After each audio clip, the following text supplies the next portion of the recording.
All right, guys, so this Stephen A. Smith, Kwame Brown saga has taken a whole nother turn as Stephen A. Smith has responded to Kwame Brown, okay?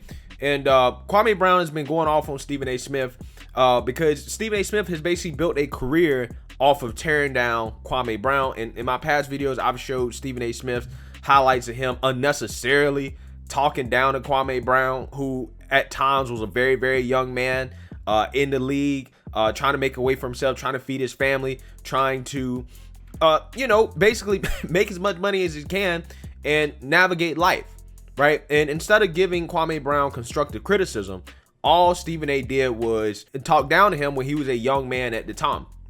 Now, guys, here's how I want to start this video off, because this is how you got to understand this Stephen A. Smith versus Kwame Brown thing, okay?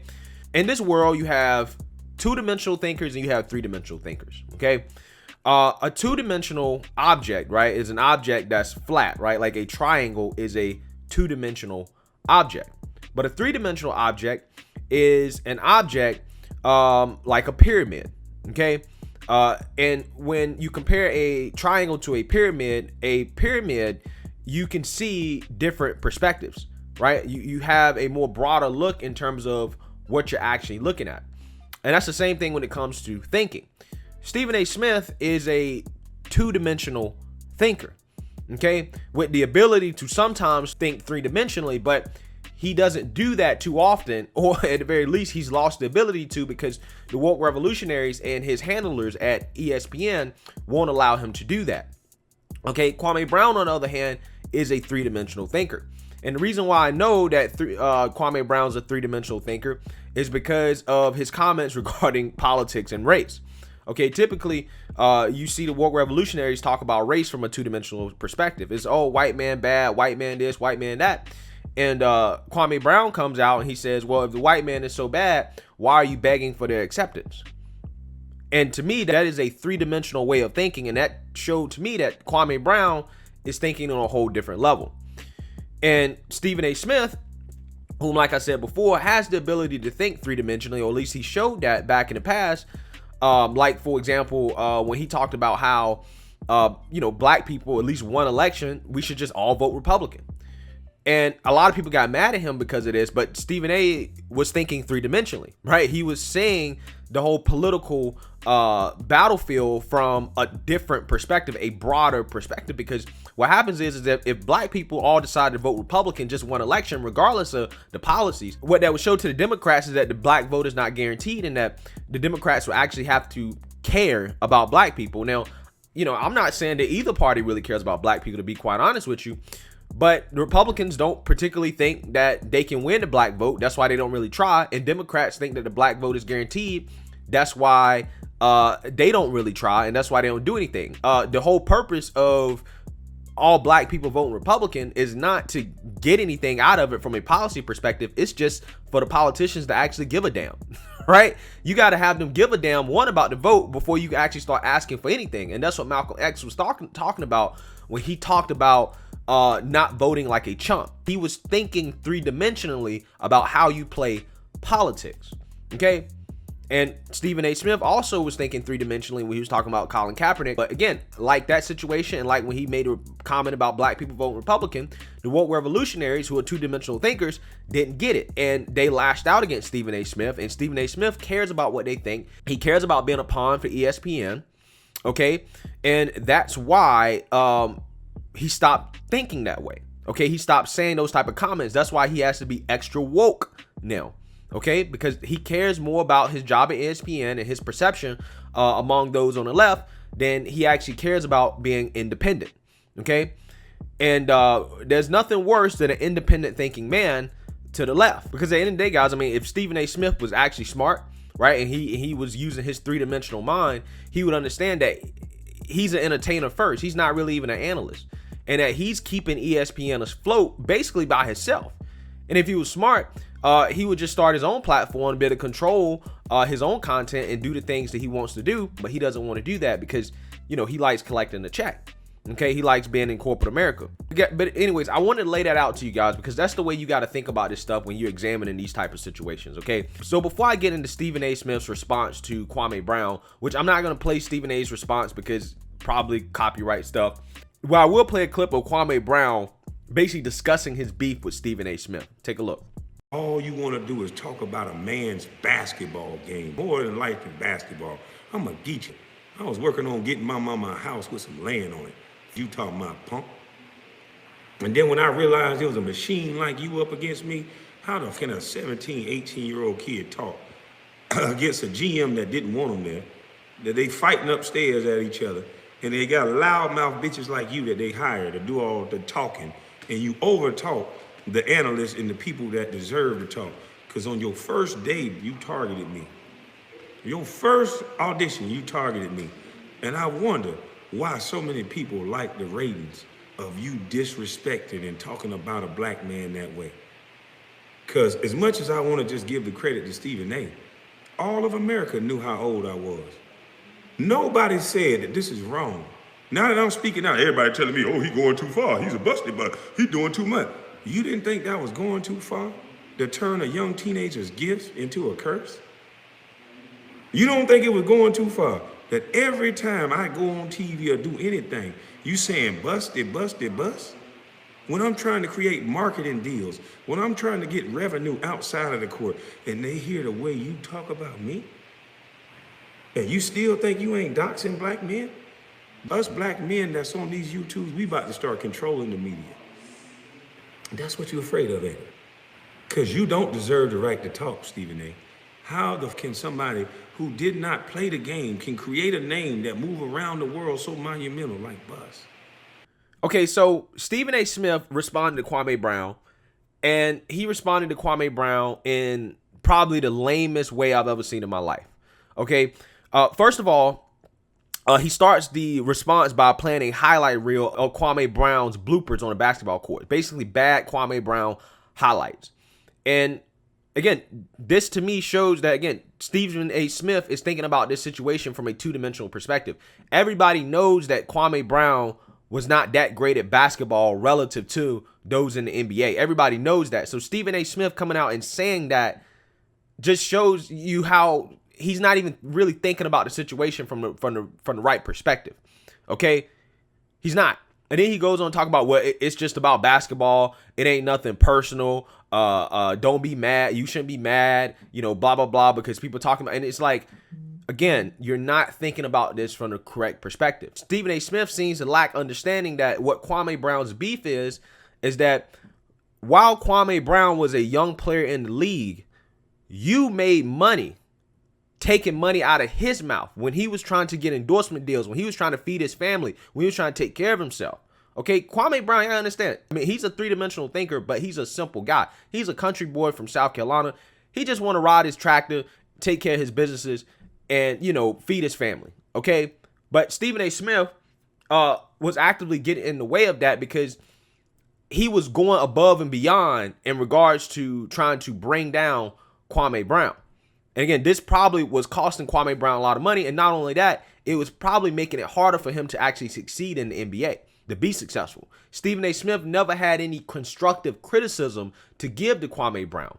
It's one thing to criticize somebody, okay, and to give constructive criticism to help them. It's another thing to just constantly tear them down for the sake of advancing your own career. And that's what Stephen A. Smith did. And the fact that Stephen A. Smith doesn't want to acknowledge that, and he wants to just go back to Kwame Brown being a bad basketball player, which is something that everybody knows. Again, Stephen A. Smith being a two-dimensional thinker here. Again, it just shows you that Stephen A. Smith just doesn't get it, right? And Stephen A. Smith, he did acknowledge that he wasn't a great basketball player, okay, because, you know, Stephen A. Smith, I believe he played at Winston-Salem State. No disrespect to Winston-Salem State, but it's not necessarily known as a great basketball school. No disrespect there, but Stephen A. Smith was garbage, right, compared to those who are in the NBA. Okay, he was trash, right? But he tries to act like he's also a good analyst, and it's like, you're not even a good sports analyst. You're not even a good journalist. You're an entertainer, okay? And this video that I have up here, I have it up here because I want to show you guys probably the most embarrassing blooper of Stephen A. Smith's career, in which, you know, this should never happen. And I'm going to tell you guys, a lot of these people on these big networks, mainstream media, they go after YouTubers like me and other people, right? They go after people on the internet who do the same things they do because they're jealous. They're jealous because in reality, nothing really separates me and Stephen A. Smith except the fact that my job is actually harder than his.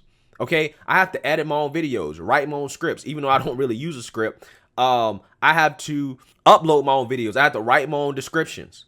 Okay, I have to manage my own content. I have to manage my own platform. What my job is encompasses much more work than what Stephen A. has to do. All Stephen A. has to do is get up in the morning and read some notes, and then he's good to do whatever 15 jobs ESPN needs him to do.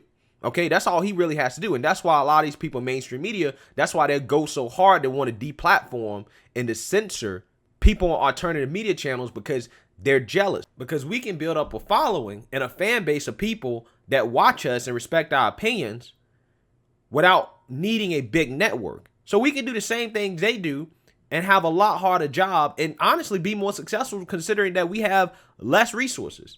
Okay, I don't have the resources at ESPN. I got to do my own research. I got to do everything. I got to handle everything. 100% of this is me. Stephen A. Smith doesn't have to do any of that. And if I can build a following and make a living off of this, then, again, that's a threat to somebody like Stephen A. Smith who works at a major network. It's a threat. Stephen A., even with all those resources at ESPN, he's not a good analyst. He's an entertainer first. Okay? Particularly when it comes to talking about anything outside of basketball. Stephen A. Smith has no clue what he's talking about. He's just there to entertain, and this clip right here is going to prove it. So let's go ahead and get into this. And I'm going to have some faith in Spencer Ware and thinking that, he can do some things. I'm keeping my eyes on this matchup right here. Spencer Ware's out. You see how Max Kellerman says Spencer Ware's out? They looking at Stephen A. like, what? Bro, what? He's out. Again, first of all, why does Stephen A. Smith not know that Spencer Ware is out? Again, he's supposed to be so good at his job, right? Okay? I'm not even comparing basketball to basketball with Kwame Brown. I'm looking at Stephen A. in the job that he's supposed to be good at, what he actually does for a living. He doesn't know Spencer Ware's out. You get notes, bro. How don't you know that? Also, listen to how he talks. There's no real analysis here. I'm looking at this person. I'm looking at that person. Okay, what are you looking at them for? What about them are you really analyzing? What are their strengths and their weaknesses? Stephen A. has no analysis whatsoever. Keep listening. I'm sorry? Spencer Ware is out. Oh, yes, I forgot. I'm sorry, Max. I'm sorry. Yeah. Absolutely, he is out. But I'm thinking Tyreek Hill. I'm thinking Patrick Mahomes. I'm thinking Tyreek Hill. I'm thinking Patrick Mahomes. What are you thinking about them? Okay, are you thinking about Tyreek Hill's speed? Okay, and how maybe the cornerback that he's going against is, maybe a little bit slower. He may not have as quick as feet as Tyreek Hill. He may not be to keep up with. He has no real analysis. He doesn't know what he's talking about. He's just talking. Okay, listen to what he's actually saying. I'm thinking Patrick Mahomes. What are you thinking about Patrick Mahomes? I'm also looking at the San Diego Chargers on offense, and I'm thinking about Hunter Henry and the way that he's played this year and as effective as he's been. He's going up against Derek Johnson, and I got to keep my eyes on that because Look at Teddy Bruschi. Look at Teddy Bruschi and Max Kellerman. Okay? I think Hunter Henry was out, and I don't think Derek Johnson was on the team anymore. I believe. This is an old clip, so I could be wrong about this, but I'm pretty sure that's why they was looking at him like, what? Okay? So you see my point here. Stephen A. Smith is an entertainer first. He's not even good at his job title, which is journalist. He's not a journalist. He's an entertainer. He's a show. So the fact that he wants to go after Kwame Brown for being bad at basketball when Stephen A. Smith is not even good at his own job that he gets paid millions of dollars to do outside of entertaining people shows you that he really lacks perspective and the ability to self-evaluate. This is why Joe Rogan had an issue with Stephen A. Smith talking about MMA and UFC because Joe Rogan knows that Stephen A. Smith doesn't know anything about mixed martial arts. He doesn't know anything about fighting. And Stephen A. Smith is an entertainer first. So Stephen A. Smith is going to get out there and say things and to comment on the fight in a way that's not acceptable when it comes to the art of commenting on fighting, because that's a very personal sport. Okay, you're fighting another man. Okay, you're in a fist match with another man. So when you comment on that and you make comments on this type of stuff, you just can't be out there, just dragging people for basically getting their ass beat in the arena by another man. That's super personal. And Joe Rogan went after Stephen A. Smith for that, and he did rightfully so, because Stephen A. Smith had no business talking about that.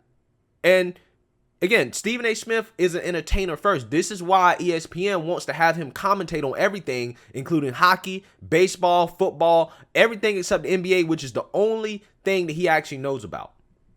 That's it.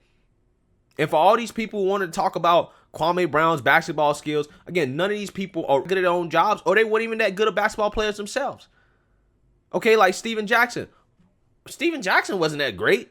He was a role player that got hot every now and then. This man thought he was better than Manu Ginobili. Manu Ginobili was 3 times a better player than Steven Jackson. Steven Jackson, his career wasn't as good as it could have been because he was too busy trying to fight other black men on the court, or basically fans that are signing his check. He too busy trying to fight and getting high and smoking weed all day off the court. That's why he couldn't have a successful career. I mean, let's be real about somebody like Steven Jackson, okay? Let's be real about him. If he wasn't like, 6'7", 6'8", if he was like 5'10", he would probably be trying to rob somebody's grandma's house. That's what he would be doing. What was Matt Barnes in the NBA besides a fake tough guy? Matt Barnes wasn't that great in the NBA, and these guys, they're not even good at basketball anymore. They're like 40. None of these guys are good at basketball, but yet they want to come out to Kwame Brown for not being good at basketball. And these are the same dudes that want to talk about keeping it real. Well, we keep it real. And I'm like, dude, you're a liberal on television. Liberals have nothing real to say whatsoever. That's why you're liberal, right? If any one of these people went out there and said that Trump is a better president than Joe Biden, they would all lose their jobs. They would all lose their jobs. Okay? So they have nothing real to say whatsoever. But guys, this is what happens. And my fear is that when you expose the liberal media, they may come out to Kwame Brown where they might start saying that Kwame Brown is far right. Okay? They're going to start finding a way to tear down Kwame Brown because he's exposing a lot of the BS that goes on in the liberal media. It's just like the same thing with Kevin Samuels. Okay? How the super woke revolutionaries, they're mad at him. Okay? Because he's basically telling truths about women and men and relationships that people don't like. Matter of fact, nobody had a problem with Kevin Samuels when he was just talking to black men. When he was just trying to tell black men how to be better men, they had no problem with that. Where they had a problem with Kevin Samuels is when he started talking to women, specifically when he started talking to black women. All of a sudden, the woke mob came after him because he was talking to black women. But he was talking to black men the same way he talked to black women. Nobody had an issue with it whatsoever. So now they're trying to question his sexuality and call him gay. There's the new thing now where it's like, oh, Kevin Samuels had a man in his bed.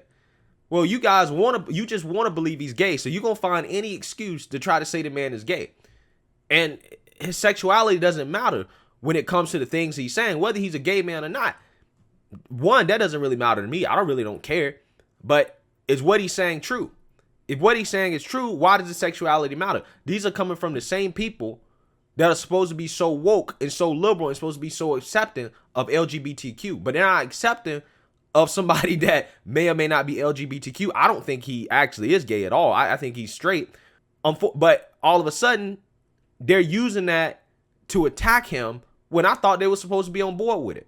And it just goes to show what happens when you think independently. When you start thinking from a 3-dimensional perspective, people are going to start to attack you. And that's what's happening to Kwame Brown. That's what's happening to Kevin Samuels. So let me know what you guys think. Make sure you like, comment, and subscribe. Most importantly, share a black conservative perspective. Peace.